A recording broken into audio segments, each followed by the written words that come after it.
özündə vətənpərvərlik hissini aşılayacaq gözəl hissləri, humanist dəyərləri bəyan eləyəcək. Həm söhbətimiz Dünya Azərbaycanlıları Mədəniyyət Mərkəzinin birinci vitse-prezidenti Rasim Məmmədovdur. Rasim müəllim, hər vaxtınız xeyir. Yeni günümüzə xoş gəlmisiniz. Çox sağ olun Əzəm müəllim. Mən də bu yeni gün proqramında Azərbaycan xalqına, televiziya tamaşaçılarına, bizim yaşlılarımızı, ahıllarımızı, gənclərimizi, ana və bacılarımızı təbrik edirəm. Hər bir gün açılan səhər xalqımızın yüzünə günəş kimi nur saçsın. Xalqımız bütün bu bəlalardan, qədalardan uzaq olsun, dünyada gedən proseslərdən uzaq olsun. İnanıram ki, Azərbaycan xalqının niyyəti, onun amalı, onun bəşəri dəyərləri, onun ilahiyə olan sevgisi, təmənnasız sevgisi xalqımızı hər an xilas edəcək. Xalqımız gələcəkdə daha da möhtəşəm uğurlara imza atacaq və ölkəmiz dünyaya ən sabit və gözəl ölkə kimi dünyaya da söz sahibi olacaq. İnşallah. Çox sağ olun. Rasim müəllim, bildiyimiz qədərilə yaxın günlərdə Türkiyə səfərindən geri qayıtmışsınız və möhtəşəm bir səfər olub əslində. Davam eləyirmi, yoxsa necə? Anadolu festivalı ilə bağlı. Mən çox üzr istəyirəm, ola bilsin sizdə məlumat var.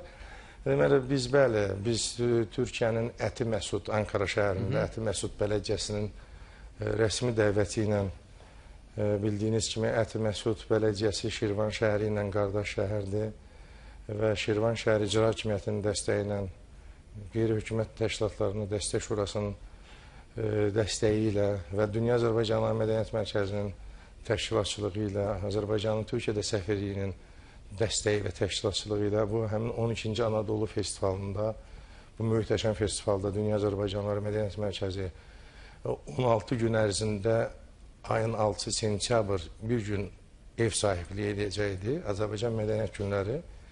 Biz də ora çox yüksək səviyyədə hazırlaşmışdıq. İnanın ki, bizim Azərbaycanın milli qədim adət ənənələrindən yun əyrilməsindən tutmuş, yuxa çörəyin bişirilməsindən tutmuş, Zəngəzur plovlarının nümayişindən tutmuş, bütün hər bir hazırlıq işləri gedir. Neçə vaxtdır məşqlər gedir. Naxçıvan rəqsinin qızların ifasında, onların fatasının sonunda Türkiyə və Azərbaycan bayraqlarının kimi açılması, belə bir gözəl bir ideyalar həyata keçirmişdir. Ancaq yəqin ki, məlum səbəblərdən qardaş Türkiyəmizdə olan proseslər, ona görə də bu məsələnin dünən bizə artıq rəsmi məktub gəlib ki, qardaş ölkəmizdə olan xoşa gəlməz hadisələr, aqresiyalar, bu həmin o qarşı durmalar imkan vermədi ki, 100 min nəfərin ayaq üstə dinlədiyi 16 gün hər gün bir türk dilli xalqın ev sahibliyi edəcəyi bu möhtəşəm tədbir. Bir mədəniyyət bayramı. Bəli, təxirə salınmağı bizi çox heyfsləndirir. Ancaq yenə də inanırıq ki, yaxın günlərdə həmin o festival yenə bərpa olunacaq. İnşallah Türkiyədə bütün lazım olan xoşa gəlməzliklər aradan qaldırılacaq. Yəqin ki, o festival başlayacaq. Ancaq təəssüflər olsun ki, biz o festivalda iştirak edə bilmədik. Rasim müəllim, bax, elə sözə başlayanda da söylədiniz ki, öz xalqımıza, millətimizə, türk dünyasına, bax, bu dünyada cərəyan edən bugünkü o hayküydən, bugünkü o müəyyən mənada kəskin məqamlardan uzaq olmağı diləyirəm və əminaman bir səhərlər dilədiniz. Bugün müəyyən mənada aqresiyalarında bir çoxalması yaşanır. Qeyd edək ki, eyni zamanda Sabitlik və İnkişaf Mərkəzinin sədrisiz. Bu mənada ölkədə sabit durum hər zaman olduqca vacib bir məsələdir. İstənilən bir inkişafların kökündə təbii ki, bir sabitlik dayanır. Bugün gənclər arasında olan aqresiv, yəni müəyyən bir mənada, müəyyən bir gənclərdə yaşanan, bunu işte bizim bugün kifayət qədər uğurlu gənclərimiz var. Azərbaycanın üzünü ağ edən, onun bütün mədəniyyətini, elmini, təhsilini, idmanını təbliğ edən gənclərimiz var. O müəyyən mənada aqresiyası bol olan gənclərə də istərdik ki, buradan bir ekspert kimi siz öz tövsiyələrinizi, bəlkə də elə günün səhər çağında bir sakitləşdirici tövsiyələrinizi ünvanlayasınız. Çox sağ ol, Azər müəllim. Belə bir dəyərli, vacib suala görə. Mənim artıq 50 yaşım var. Mənə gənc demək olmaz yəqin ki. Ancaq mənə elə gəlir ki, gənclik hissləri yaşla deyil. Bəzən çox belə ahıl insanlar, 70 yaşında mən insanlar tanıyıram ki, onlar özlərini gənc sayırlar. Çünki onların baxışları, onların insanlara münasibəti, onların daxilindəki mərhəmət hissi, onların daxilindəki ilahi sevgi hələ də qalıb. Və o sevgi heç vaxt insanları nə aqresiv, nə də nifrət və kin hissi ilə yaşada bilməz. Bu, adətən uzun müddətli, üzr istəyirəm, uzun ömürlü insanların çox yaşamasına səbəb onların daxilindəki nifrət, kin, küdrət hissinin olmamasıdır. Bax, o insanı yaşadır. Bəzi insanlarımız, gənclərimiz elə bilir ki, onların ifadə etdiyi kəlmələr, onların cəmiyyətdə işlətdiyi fikirlər, onların daxilindəki aqressiya və kimə qarşısa kin, küdrət, elə bilirlər ki, o qarşı tərəfə aiddir. Xeyr. Əgər biz o kini, nifrəti, küdrəti öz daxilimizdə, içimizdə gəzdiririksə, bu birinci bizim özümüzün içimizə, yəni bir oddan təhlükəli maddəni hər hansı bir qabda saxlayarsansa, o maddə o qabın içini yeyər. Və birinci onu partladar. Birinci onu partladar, sonra ətrafa zərər verər. Onun üçün də mən tez-tez gənclərlə, ümumiyyətlə mən gənclərin arasında və eyni zamanda yaşlıların arasında bir körpü rolunu oynayıram. Bildiyiniz kimi, mənim rəhbərlik etdiyim Sabitlik və İnkişaf Mərkəzindən əlavə Dünya Azərbaycanları Mədəniyyət Mərkəzində birinci vitse-prezident olduğum təşkilatın rəhbəri Xalq Şairi Şöhrət ordenində 90 yaşlı, artıq biz 90 illiyin keçəcəyik, təşkilatın 20 illiyin keçəcəyik, bu gözəl, nurani, kinsiz, nifrətsiz, küdrətsiz bir gözəl insanın ətrafında onun enerjisini alaraq gənclərə paylayırıq. Yaxşı bir mənbədir əslində özü də. Eyni zamanda sizin kimi ləyaqətli, qabiliyyətli, gülər özlü, xoşniyyətli gənclərimizlə ünsiyyətdə olaraq onların müsbət enerjisini alıb həmin o yaşlı nəsli ötürürük. Bax, belə bir körpü rolunu oynayırıq. Və biz sanki onunla, o addımlarla özümüzü zəngin və humanist və insanpərvər insan kimi böyüdürük. Mən gənclərlə hər gün görüşürəm. Gündə yüzlərlə gənclərlə görüşürəm. Dünən Türkiyədən gələn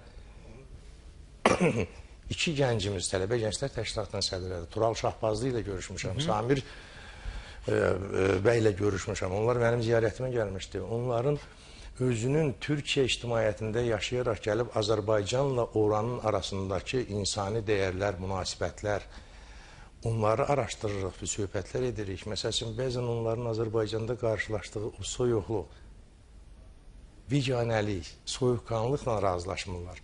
Aqressiyalar gənclərdə, aqressiya insanlarda biri tərəfindən təhrik olunaraq yaradıla bilər, bir də var onun bir müsur ola bilər. Ancaq bütün təbliğat makinası, bütün dəyərli ifadələr və fikirlərdən qaynaqlanaraq hər bir gənci ondan uzaqlaşdırmaq olar. İnsanın özündən asılıdır. Əgər siz dünyanı gözəl görərsinizsə, deməli sizin öz daxiliniz gözəldir. İnsan baxdığı bir gözəlliyin içində bir qara ləkə axtara bilər. İnsan baxdığı bir qara bir divarda ancaq gözəlliyi axtarır. Əsas o baxışları, fikirləri gözəlliyə kökləmək lazımdır. Bəzən mənim özümə, bəzən görürsən, insanlar deyir ki, siz çox gözəl, yaxşı insansınız. Mən deyirəm, mən yaxşı deyiləm, sizin gözləriniz yaxşı görür. Çünki elə bir insan da var ki, o mənə heç yaxşı görmür, yaxşı demir. Biz bunu bilirik. O yaxşı deməyəni daha çox istəyirəm. Mənə qarşı kinli insanın nifrətini, kinini yoxa çıxartmaq üçün mən onu daha çox istəyirəm. Mən onu daha çox sevirəm, daha çox diqqət edirəm. O güzəşt şeiri var bir. Yəni, dünyada ən böyük qəzəbdir güzəşt. Qəzəb. Sən o qəzəbli insanlara güzəşt eləyərsənsə, mən öz güzəştimlə küsülü dostlarımı öpüşdürürəm. Bax, belə bir fikirlər var. İnsanlar bir çox vaxtlarda artıq dünyada gedən bu çətinliklə, bu dünyada gedən proseslərlə, bu internet şəbəkələri ilə, bütün lazımsız informasiyalarla o insanlar o qədər özlərini yükləyirlər ki, bəzən bəşəri dəyərlərdən danışanda onlar artıq dözə bilmirlər, tək eləyirlər.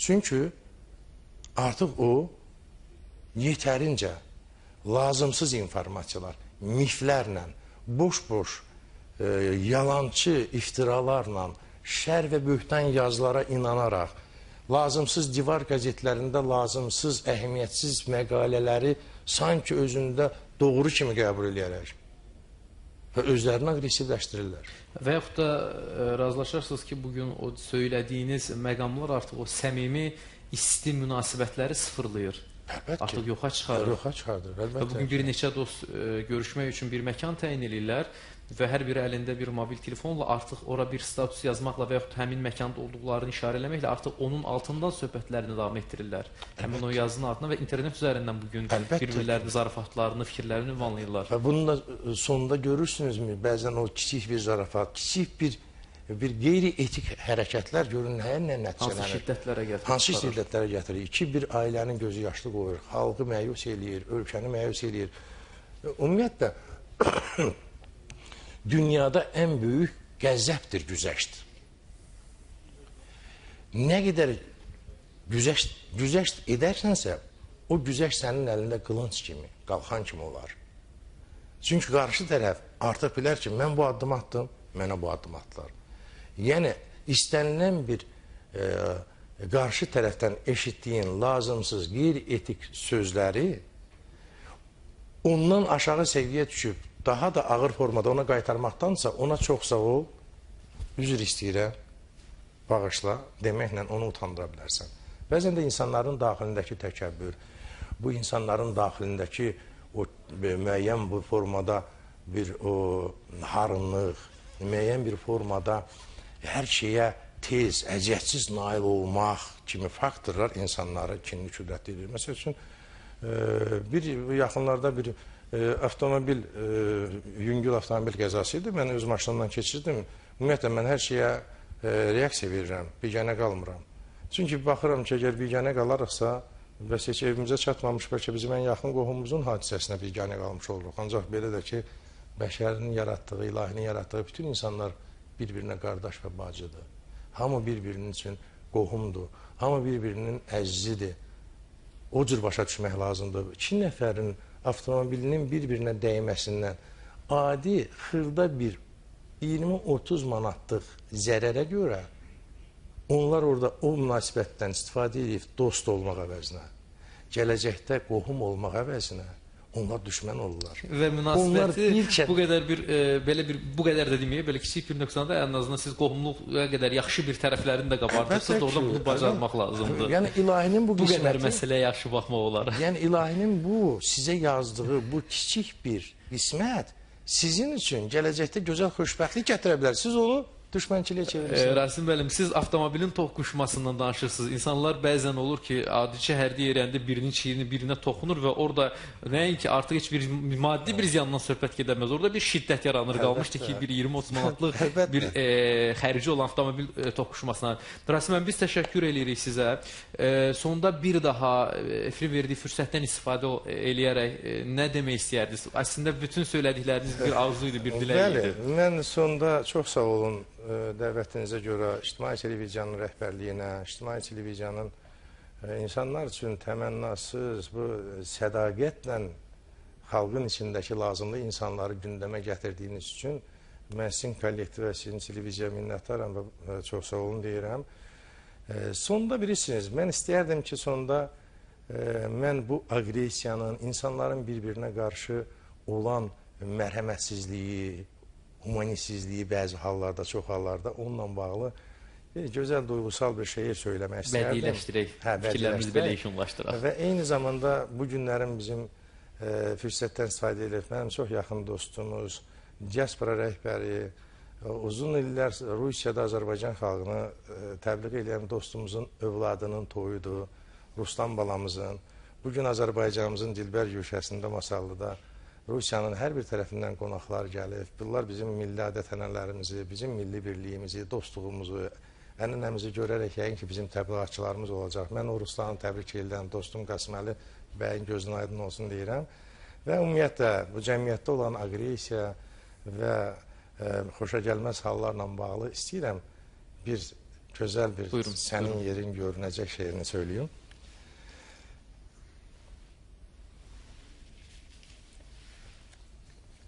Bizim xalqımızın böyük şairinin Zəlimxan Yaqubun şeiridir. Dünya durmaz bir məqamda, dönər haldan hala düşər. Yorulanda karvanbaşı işi daldan dala düşər. Ayaqları dolaşanda başı qeylu qala düşər. Bir xilaskar sorağı ilə çırpınanda arzu dilək sənin yerin görünəcək. Haqla nahaq savaşında, haqqın haqqı yeyiləndə, tərəzinin ağır gözü şərə doğulu əyləndə, bir ədalət xilaskarı gəlib çıxa deyiləndə, sənin yerin görünəcək. Qarışanda bir-birinə insan, şeytan, iblis, mələk, sənin yerin görünəcək. Keçir tarix, gedir zaman, dövran əldən ələ düşür. Hava tez-tez tutulanda canlara bir vəlvələ düşür. Ya da hər vaxt ustad düşür, ozan düşür, dədə düşür. Öz hökmünü dəyişəndə, həftədə bir dəyişəndə çərxi fələk, sənin yerin görünəcək.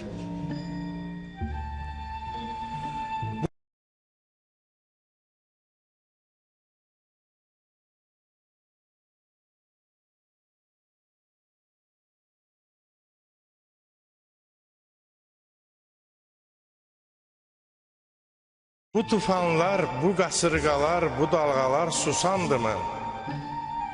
Müşkülləri, çətinləri asan etmək asandı mı? Bir rahatlıq, asanlıqla yurda əyək basandı mı?